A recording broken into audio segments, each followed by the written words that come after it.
and welcome to We Never Met, the podcast where I have interesting strangers on every single week. Today we have Billy Walsh. How you doing, man? I'm doing well.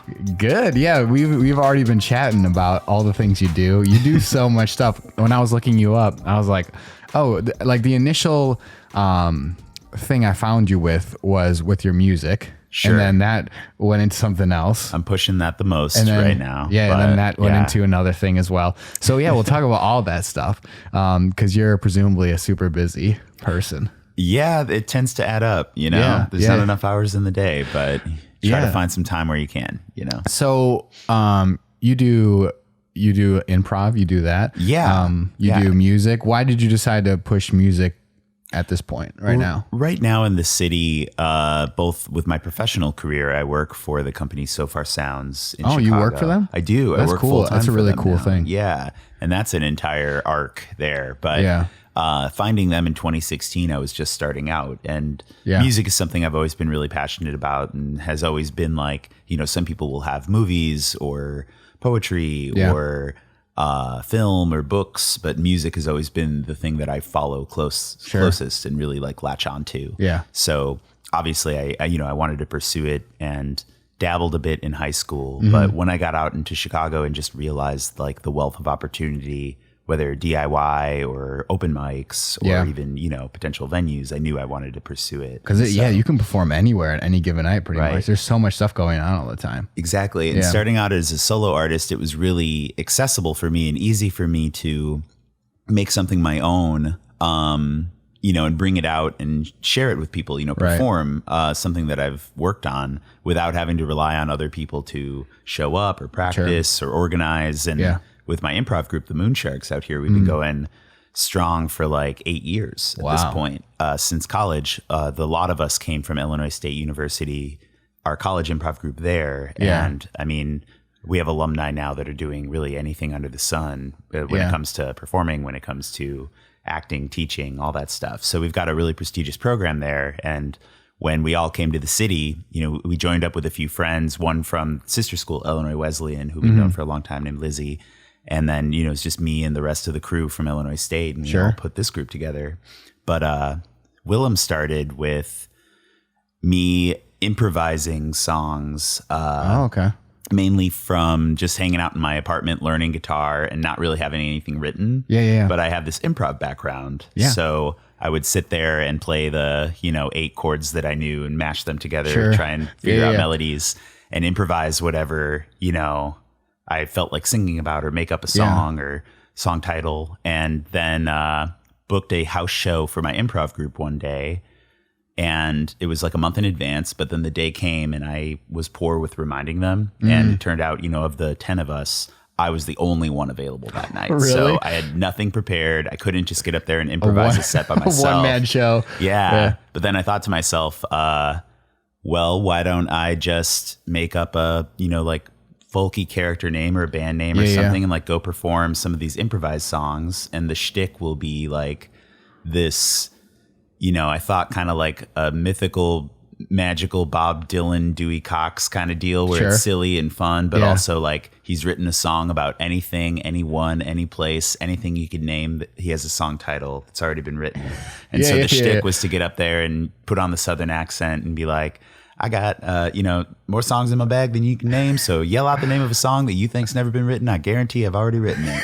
And they'll go like, you know, my shoes are made of lead. And I'll be like, oh, I had a pair of lead shoes one time that really took me for a walk. And this song's called My Shoes Are Made of Lead. So you just make up a song? Yeah, I just make it up. Wow. That's hard to do, I feel like, isn't it? It's gotten easier, but do you do that still now when you perform? It's one of my favorite things to do during sets. Yeah. And with these Sofar Sound sets now, you know, it's a live intimate setting. There's a built-in audience.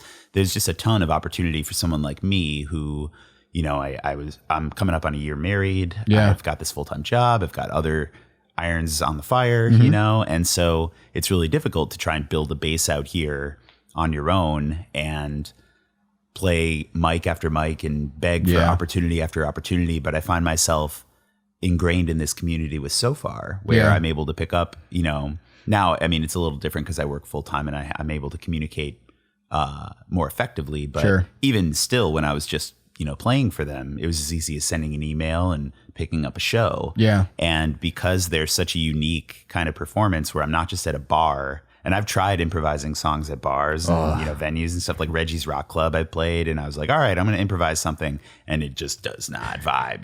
People don't know or expect or want to yell out a suggestion. Yeah. No one's really as engaged. It's all, ambiance more than it is we're here for this music. Right. It's more of just like you're performing, rather it's a show. Mm-hmm. That's the difference, really. Exactly. People are kind of drinking and mingling, and you're just kind of over there. Right. Yeah, and with Sofar, it's very much designed to be a listening room. Right. And to have people, a lot of people are just there for the experience, not necessarily like diehard music fans, but still they're there to watch you. And with this, you're able to play 4 or 5 songs. Now I'm to a point where I've written enough to hopefully start work on an album in the next, I always say in the next year or so, but it's been like a year and just keeps getting pushed back. But that takes time. That's a whole other story. And in these sets, I'm able to add something a little different because now, we live in a world where rightfully so, like, a white male straight singer-songwriter isn't necessarily the first thing that people want to see. Right. You kind of have to stand out a little bit to actually, I think be respected at this point because there's, a million of me out there. Yeah. And so being able to improvise these kind of songs and ask somebody, I do a bunch of different shticks. One that I like a lot, and I'm playing a show tonight, so I'm going to do it.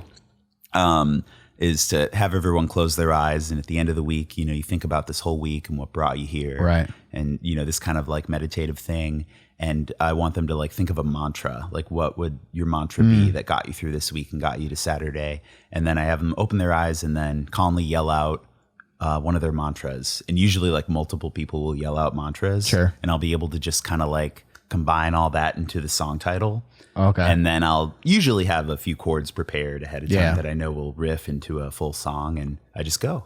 That's insane to me. That's so cool. People though. love it. I would imagine it because it's like, when you go watch improv, like in Milwaukee, I was taking classes at Comedy Sports. And here I'm taking classes at Second City. Nice. So I'm getting into the improv game. I've been like not consistent with it. Like I lived down in LA for a while. I took some classes at UCB. It's like there's segments, at every. It's tricky because I feel like, I've never gone through it. A few people in my group have. Yeah. And I think we take a lot of pride from being, since college, self-taught, self-coached. Yeah.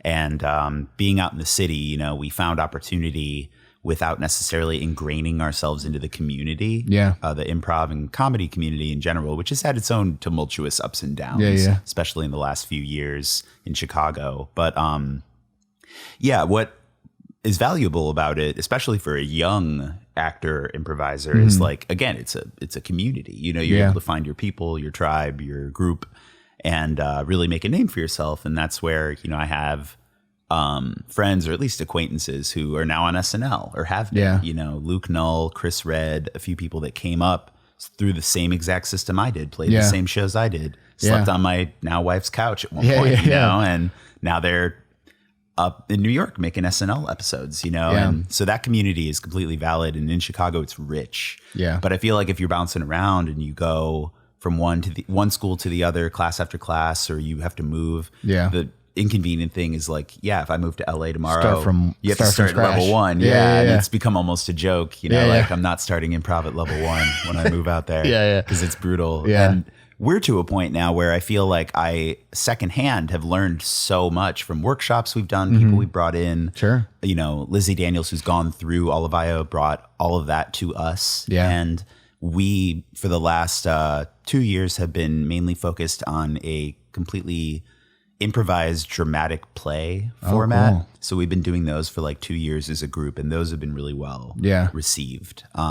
So just a lot of, even like, it gets down to improv theory and how to really structure one scene and blossom it into an entire play. That's what we've been studying for the last few years. And I feel like if I started at level 1 at Second City or IO, I would just be kind of kicking my can around, wondering when I'm going to get into something a bit meatier, But that's how you got to do it, I guess. So I mean, I just enjoy my intentions were never to be like, oh yeah, I want to be on SNL or I want to, you know what I mean? Like, it's just a fun thing to do. Yeah. Yeah. It's just a cool way to like, you know, use your brain in a different way. And it's a fantastic skill. Without it, I remember being in community college when I first met a lot of my friends that are now, you know, we're in each other's wedding parties and we're just like as close as we can be. And at the time, I wasn't doing any improv and it terrified me. Yeah. You know, we would go to these like shitty open mics in the south suburbs at coffee shop, the Ashbury it was called. It was like this classic Thursday night improv where,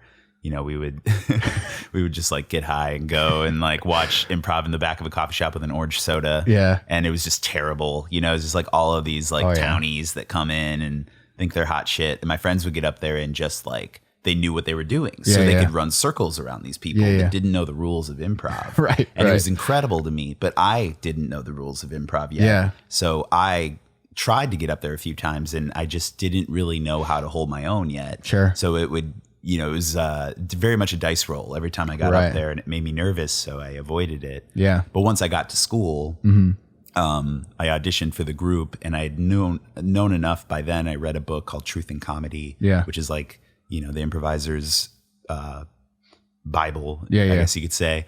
And that really helped out. And I was able to get into the group. And from there, like, I mean, I learned so much in such a short amount of time because everybody was just so focused on the rules and what to and not to do. And then once you know the rules, you're able to break them, you know? Right. And you, talking about college, you said in college you did the speech team. I did do forensics as well. Yeah. Illinois State Redbird Forensics. That's me.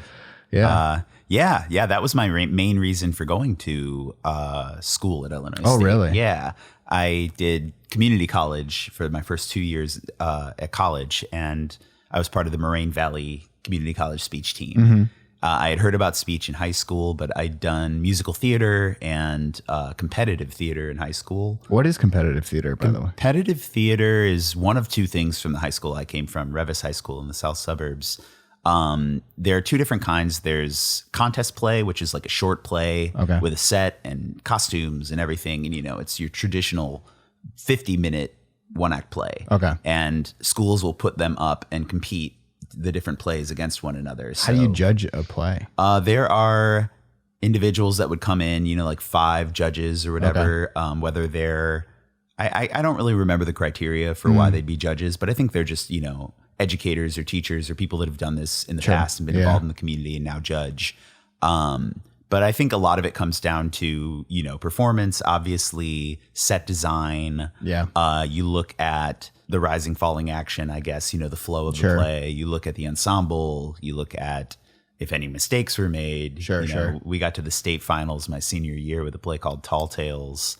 And at the state final performance, the lead character knocked over a glass of water that was on the table in the middle of the stage and then blanked. And just like 30 seconds of him struggling to figure out what comes next. And we eventually got back on track, but it was just brutal, you know, and that was my senior year. So it was like, well, that was it for me. And then the next year they did a play called Equus, which is like this really fucked up play about a kid and a bunch of horses that he has. It's like this really dark play, but it's amazing. And they won state with it the next year. So I came back. Yeah. And I was like, oh man, one more year and I could have been up there. Yeah. But, you know, c'est la vie. Yeah. Because you don't really hear about, at least I'm from Wisconsin, a competitive theater. I feel like there are pockets of it, you know, depending on where you're at. I know pretty much like the same with speech, you know, where California has a big speech community. There are, you know, a few schools that you wouldn't expect that have, like, Michigan has fantastic speech communities. Eastern Michigan's really good. Alabama has a great speech team. Florida.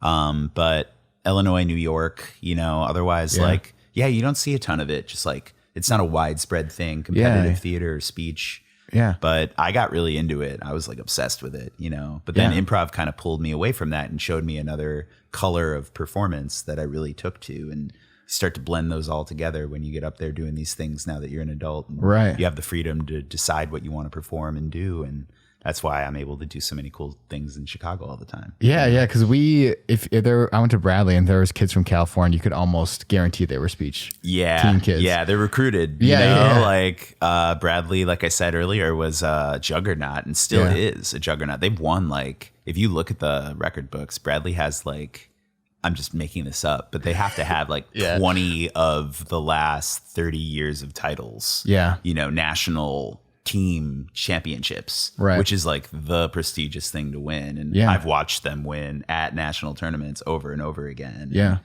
And, to their credit, I mean, I've seen some of the best performances in the speech community through the eyes of these kids from Bradley putting together these performances, So. Yeah, because I'm interested, because coming from like a speech background, it's very scripted and like thought through, right? Yeah, and like meticulous to like the T of what you're doing. So like when you went from that to improv, like did that mess with your mind at all? Like where you're like, oh, I got a little bit. Yeah, it kind of blended together, because I won't lie, like my brain has never been the like 110% finished and polished and sharp as a tack kind of deal.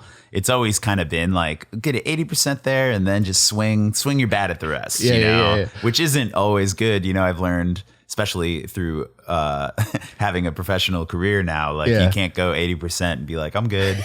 But with improv, it helped me a lot, because having that skill really helps fill in the blanks of what otherwise, folks would spend 40, 50 hours a week just practicing their speeches and getting everything so perfect and meticulous. But then you can almost come across like, I think ISU had a vibe like that, where it was like, don't forget to feel it. Don't forget to put yourself into these pieces and really like do what you're passionate about. And I feel like a few of these other schools, Bradley to some extent, definitely. And a lot of these juggernaut schools, they would have like the most polished, rehearsed, hardcore, focused performances, but they aren't necessarily doing something that really means a ton to them. They're doing something that they know will win, And so there's different ways to go about it, but they got to plan down to like their finger movements. Yeah, exactly. And like, not to say we didn't, I mean, I've seen one time, gosh, what was it? It was like 2 people from our team made the national finals. There's an event called Duo, where it's 2 people performing at once, and it's all like peripherals, where you're not actually looking at one another. You're like performing outward. I know what you mean. Yeah. But you're like looking at each other's eyes as if it's like a mirror, Yep.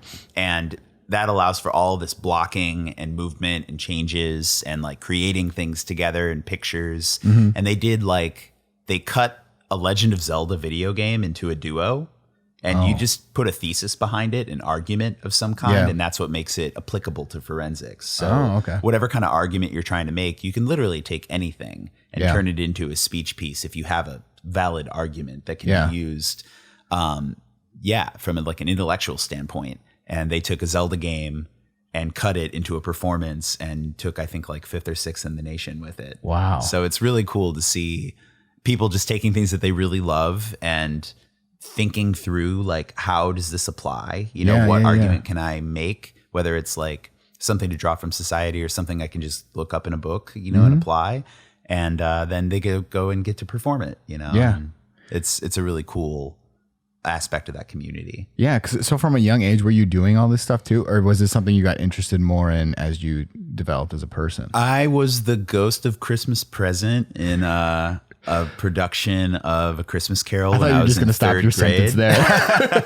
No, in 3rd grade, I was that was like the extent of my acting career until high school. Okay. But I did a lot of sports growing up. So I played football 4 years in high school. I did track and field, wrestling, and football I stuck with, but everything else was just kind of, I don't know, like I would rather be performing at that point. Yeah. And I enjoyed sports. I'm pretty athletic, and I still just really enjoy the idea of performing so much that I knew I didn't want to like give up the spring play to do track and field. I knew it was the opposite way around. So I pursued that. But then I'd always heard of these things like improv and speech, and I was starting to make more friends in the performance-based community, whether it was in high school or kids I started to meet in college, and they kind of took me under their wing and showed me all these different things I could do with the talent I didn't even really realize I had until I started performing in high school, you know? Yeah. So when did the music start then? Music started, me and my friends all went to these like little house shows that would happen all through high school. Okay. So me and my friends grew up skateboarding and listening to like punk rock and really bad new metal. And, you know, we would go to Warped Tours together and stuff. And I won't lie and say like my music taste was really eclectic and awesome when I was in high school. I don't think anyone's was. But I got into the idea of performing, and like, you know, that's where I really started to develop a passion for music, where I'm listening to these songs that I'm connecting with and really like feeling, you know. And my parents would always play music growing up. So there was always music playing in the house, whether it's like old school 90s country, you know, Alan Jackson, Garth Brooks, or grew up on that. Crosby, Stills, Nash and Young playing or something. But my mom and dad, were always very into the idea of just, you know, listen to music, play music, right. Check it out. And so then when I got into high school, I was developing my own taste and going through my, you know, angsty emo teenage years. Yeah. And I knew I wanted to play in a band because I would go to all these shows at like the Ice Arena in Oak Lawn, or this coffee shop back area where, you know, we would all go on the Friday, Saturday nights and see whatever random emo or punk band was playing. And couldn't really like pick up any instruments at that point. I don't know. Like, I don't think I had any real motivation from anyone to like, here's an old guitar I have, like, go learn. Nobody really stood by me there. The guy I was like playing with at the time, he was really into guitar and he was in a few like bands casually here and there. But he and I were really close and we would skate all the time. And I knew that I could sing a little bit. So we had a senior luncheon, like for all the seniors. And sometimes a few seniors would get up and perform. So me and this kid, Robbie, and my other friend, Tom, who also knew guitar, put together like a little acoustic group. And we performed a Dashboard Confessional song at the senior luncheon. Which one? Vindicated from Spider-Man 2. Wow, that's a good one. It was something. But you get so nervous, you know, because it's something you've never really done. And of course, just like the Wilem first show where I had nothing prepared, nothing written, and I'm getting up in front of a bunch of strangers, you know, and trying a performance out, you know, it's like you're setting yourself up to fail if you don't know what to do. And then back then it felt the same way, where I'm just like, I've never really sang in front of people before, and I'm getting up in front of my entire senior class. And I'm just going to do it, you know. But it was great. It was received really well. Like some, you know, high school kids don't know what to say, but I had enough people be like, I didn't know you could sing, you know, to really motivate me and the boys to then put together a full set of songs for the Battle of the Bands. That was a few months later. So we put together like an acoustic set that had a bunch of covers and a few songs we had written. And we called ourselves Weeks Till Wednesday. Oh, nice. And that was the name of my acoustic band. Thanks. The alliteration is important. Yeah, you know? exactly. So Weeks Till Wednesday played through some of college. We were playing some of those coffee shops and venues that I was saying we were going to as kids, you know. Now we were freshmen, sophomores in college, and mostly me and Robbie would do an acoustic duo where he would play the guitar and I would sing. And I think we put out like a really shitty EP that was on MySpace way back in the day, and it recorded in a friend's garage. And did okay. So that was like my first introduction to it. But then when I went away to school, I picked up my own guitar and started learning how to play. And then when I got to Chicago after college, it was like, I want to try this out. So when did you morph it into sort of what it is right now? Like when did that decision, was it literally like that one time when you were left alone, you're like, Southern? Pretty much. I mean, I knew I enjoyed folk music and playing, you know, influenced a lot by like bands like Iron and Wine and Tallest Man on Earth. And I knew like a lot of the indie rock I really liked had a lot of acoustic guitar and stuff too. So I wanted to play around with that.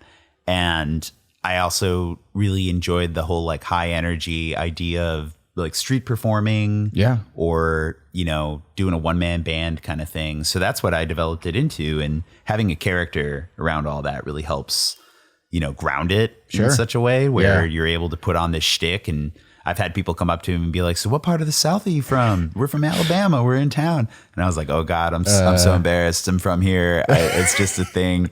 And sometimes they're like, ah, ha, ha. And then one time the Alabama couple was like, oh.